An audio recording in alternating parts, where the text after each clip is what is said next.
inevitably the government wanting to be seen to be doing, you know, the right thing to be safe. But I think I'm not going to say they're misguided. I think perhaps the way they are approaching it, moving from a sort of risk basis to a hazard basis, I'm not too sure that that's actually the correct way they want to be looking, particularly if we're going to carry on producing safe food to feed the growing populations. Depending on the variety, because varieties do have different resistance or tolerance to it, is perhaps a better word. You can certainly lose, well, I would suggest from 50% of the crop right the way through to 100%. Philip, would you continue to grow oilseed rape if the army of crop protection products available to you is substantially reduced? I don't think we'd be able to. It would certainly not be cost effective to grow. I mean, no, the crop would not be profitable unless we can protect it to achieve the yield. As a farmer, I've been involved for 30 years, things keep evolving and changing. Today, I'm trying to sort of understand where the hell we're coming from. World population today is 6.3 billion, going to become 9.5 billion by 2050, 40 years' time.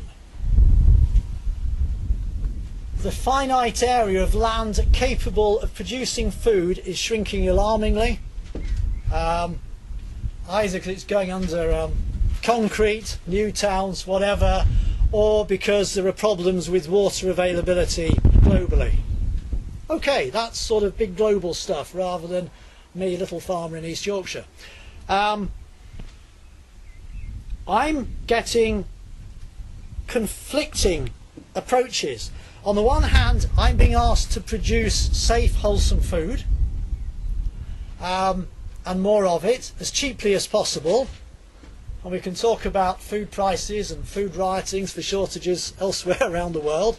So I'm being asked to grow more food on less land to meet demand. At the same time, I'm being approached with the same resource, finite resource, our soil, to grow fuel crops.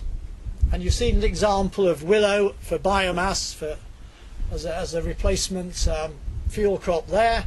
But we're also getting asked, will we grow wheat not for food but for bioethanol? Will we grow rape for biodiesel? Well, we'll do the best we can and grow what the market wants from the amount of land we've got. My biggest concern is in trying to respond to what the market wants, my hands are going to be tied behind my back, and the tools of my trade, i.e. pesticides being one of those tools, is going to be taken away from me. And we have a lovely saying in England that basically I can't follow the logic and I can't quite square the circle. That, you know, seems to be, we're being asked to produce more with less, and it just doesn't add up.